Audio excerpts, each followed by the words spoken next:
Hello everyone, welcome to the episode 90 of SoLeadSaturday. The guest we have today, Lou and Sherri of the Lou Everett Group, are known for their highly effective coaching, teaching, and speaking on the importance of personal growth and how it impacts our influence as a leader. With more than 4 decades of combined experience in training, coaching, and leadership, they also have received training and mentoring from well known and successful coaches and teachers from the likes of Tony Robbins, Zig Ziglar, Brian Tracy, John Maxwell, Jack Canfield, Paul Martinelli, and are certified leadership coaches and corporate trainers. So, would you like to join me to welcome both of them, the owners of Lou Everett Group, Lou Everett and Sherri McManus? So, let's just explore their career journey and find out how did they find their passion and area of interest and managing to lead it. Hey, hi, Lou and Sherri. Very happy to have you on the show and really appreciate all your time and consideration. Sure. Thanks for having us. We're excited. So, as per our tradition, actually, we have the general segment to begin our episode, which is more about passion or the interest. And the question that we have is that, you are in the field of business management, consulting, and coaching. So, how did you find your interest in that particular field and what motivates you to be there every day? How did we find our interest? Well, did you want to start with that on your side? Sure. Well, that's always a good question where how does it all start, right? Well, I know my mom loves to share the story when I was very young and we had neighborhood kids hanging out. And here I was, the littlest one out of all of them, and telling them the agenda for the rest of the day. So I always had the characteristics of leadership, of having that influence with others. And then as I grew into more roles throughout my different careers that I've had, I've really, dove into that in the last several years to really create. And we created this business with that. So really just a natural characteristics, but we always say that leaders are not born, they're made. So I really had to do my own digging with good mentors and coaching along the way. Wow. And I think you had that business ownership mentality too, like entrepreneurship, right? Yeah. I think that's a big thing. I think that a lot of entrepreneurs seem to have that in their heart from a very young age. For me, it was the same way. For me, I did have. Unlike you, I don't think your parents didn't have any business ownership. No, but my dad did. My dad owned his own business when I was younger, and it always kind of sparked an interest for me to be that way as well. So from a very young age, I owned my own little side hustles and then all of that. So I've always wanted to be my own boss. Getting into business coaching and leadership coaching as well is something that the reason that I began that it was because I was doing it for other companies. And I was always a management and executive level. And that's one of my roles was to help develop our team and develop our department. And so why not do that for other people? Right. I mean, that's really what it comes down to, is using that experience and that knowledge that you have and the passion that you have to do that. So the interest of owning our own business started very young, but the interest of business coaching and leadership development happened over time, because that is what we ended up doing, is managing our own teams and leading our own teams and growing ourselves. What motivates us to be where we are? For me, what motivates me, and I think Sherri would agree with this, what motivates me and our company is seeing the progress and the change in our clients and those that we serve. That's really what keeps us motivated and keeps us going today. That because we get to see those results. When we get to see our clients' results going from not knowing if they're going to be able to make payroll one day to 4 months later, doubling the size of their business and their revenue, and over a year increasing that to over 500%. and seeing that progress, that is what drives us and motivates us to continue doing what we do. Would you agree to that?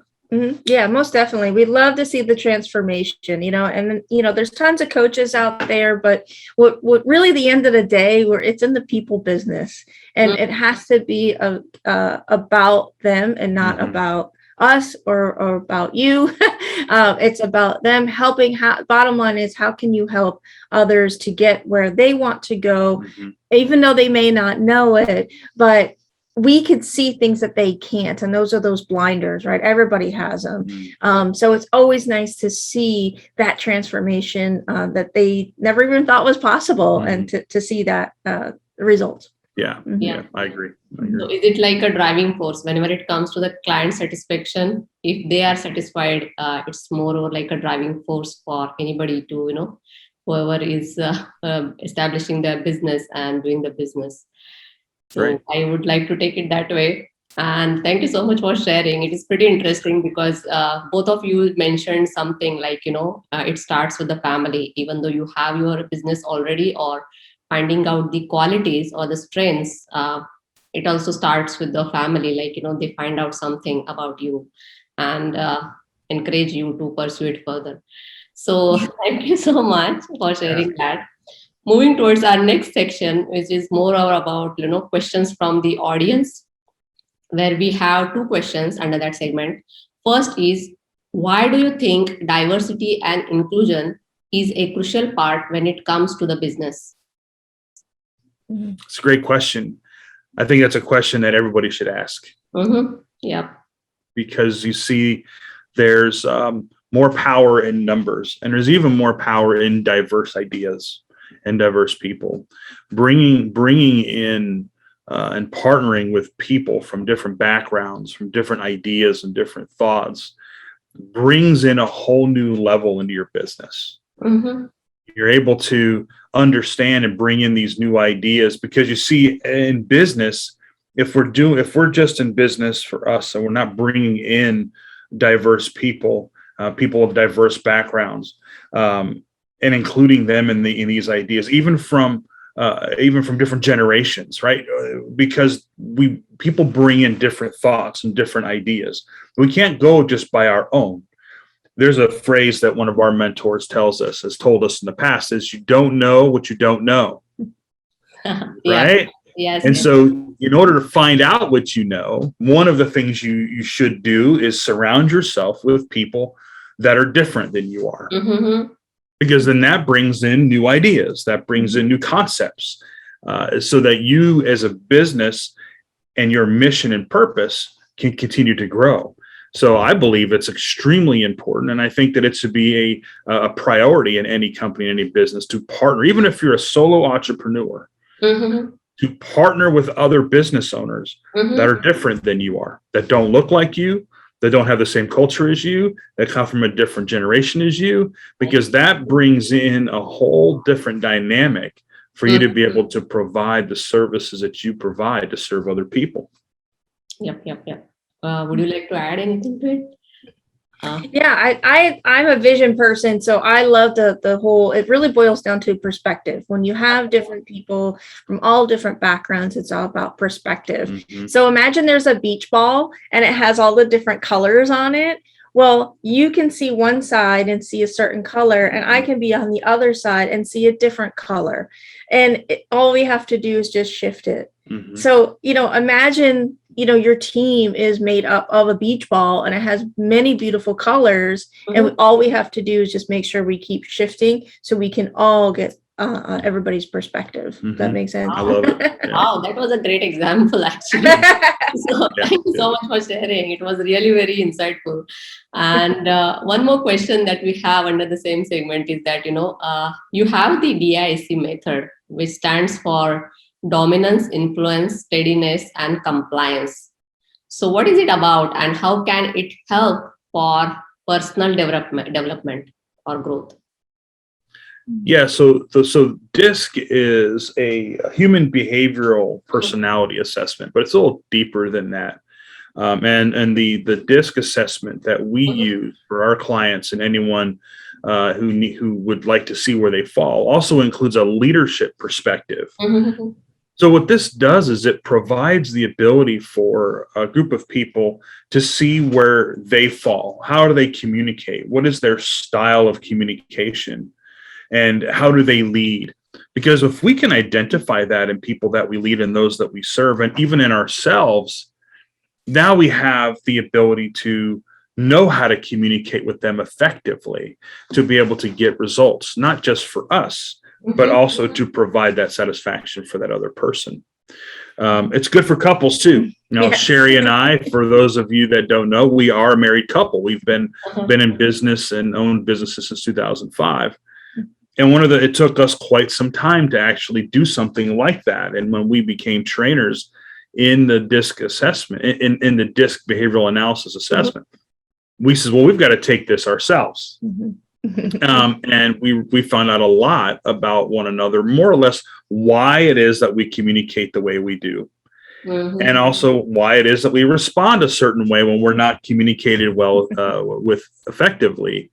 And then it helps us to determine what role we each play in the business. So it's really effective in not just understanding who you are, but understanding who other people are, so that you can effectively communicate. It's great for sales too. I mean, be honest with you, and because it's a tool that you need to use for the benefit of a relationship, not a benefit to be manipulate, right? We don't manipulate with that information, but we use it to help other people and help ourselves in our business. What do you think about that? Yeah, no, absolutely. I mean, it is. I was thinking of the sales thing as well, because again, any service or widget or product that you have, it's a people business, right? We need to communicate that. People, on the buyer's journey, it's emotional. So we need to listen and we need to really hear what the prospect or potential, or even just family and friends, to really stop and think and to really listen what the other person has to say. I'm not saying it's easy. It definitely needs to practice. But I know when I grew up, we heard the expression, think before you speak, and that just takes that pause. And when you that's just the crux of it. But then when you actually have a DISC assessment or any type of, there's tons different types out there types that are similar. But if you can speak the language from someone, you can get a lot out in a positive sense, and use your smarts for evil, or not your smarts. Do not use your smarts for evil. Yeah, use them for the benefit of others. Right. I mean, if you think about it, right? I'm sure we've all met somebody who we've met them for the very first time, but it feels like we've known them forever. Yeah. And if we really feel connected with that person. Yeah. And the amazing thing about that is all of us can be like that person.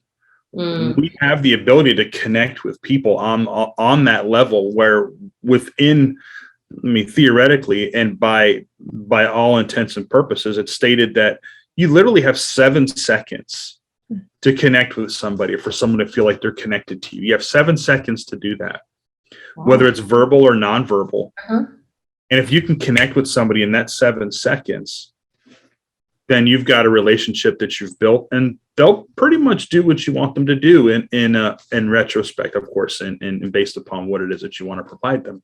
But so that's what the value is there of using something like DISC.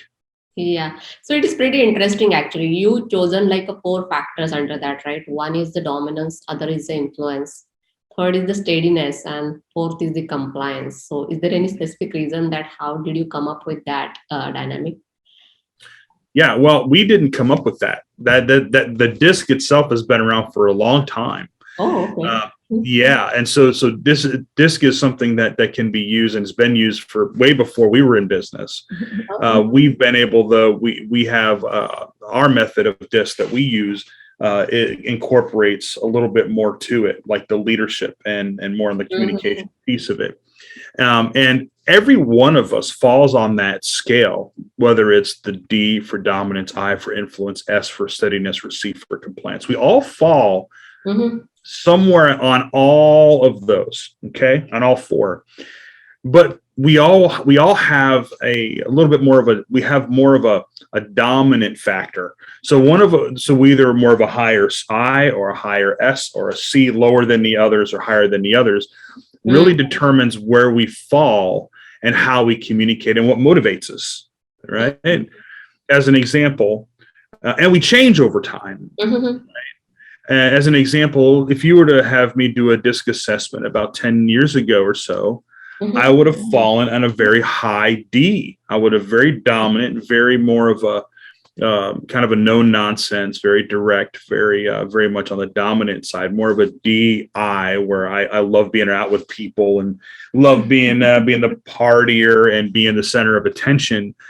Whereas now I'm more of the higher C. I'm more of a CI. My dominance has been balanced out a little bit over time from personal development.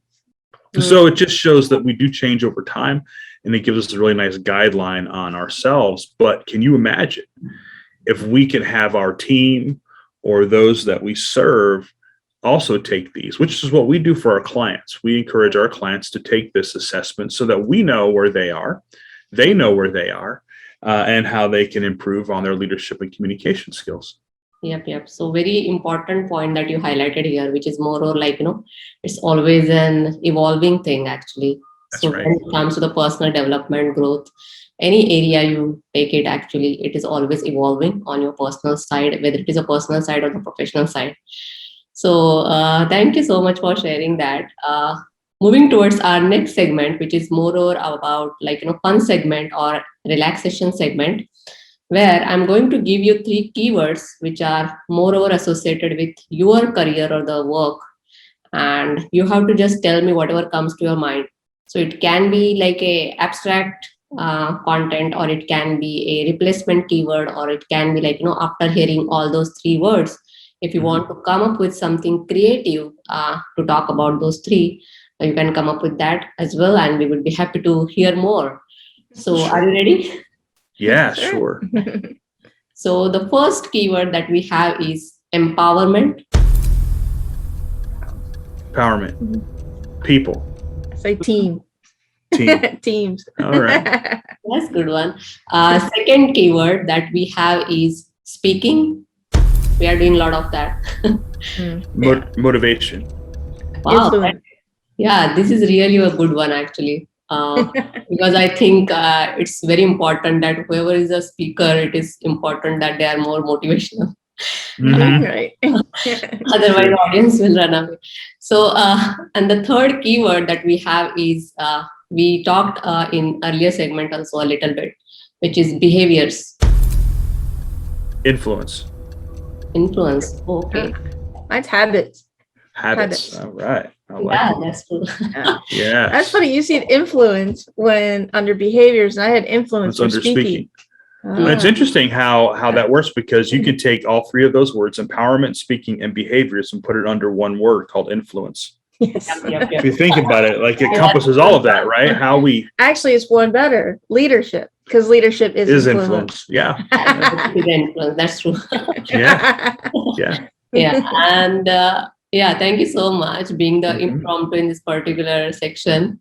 We have one more segment where we are going to explore your career, work, and volunteering a little more. So here we have a question about the Lou Everett Group mission and purpose. So tell us more about it.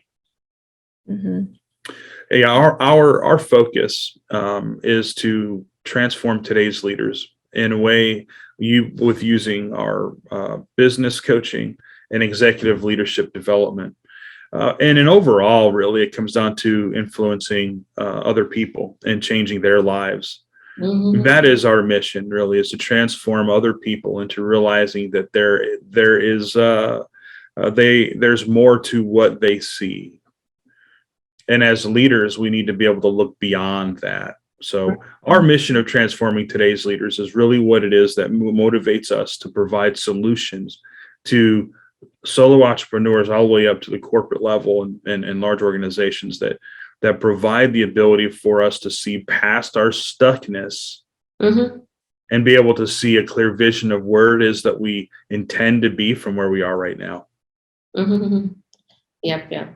And one more segment, like, it is more or like a closure segment, second last segment of this particular episode is tips or advice. And we are discussing a lot more about the personal growth or the development. So, any tips or advice would you like to give to the students or the professionals who are looking to build their career and be the leader of tomorrow? So, or grow in that particular area and looking that as a long-term career option where they can lead their area of interest or be the awesome entrepreneurs or solopreneurs. Sure. Yeah, Sure. I can start that one. Yeah. So my biggest advice, if you're looking to, to grow in this kind of area, is to definitely need personal development.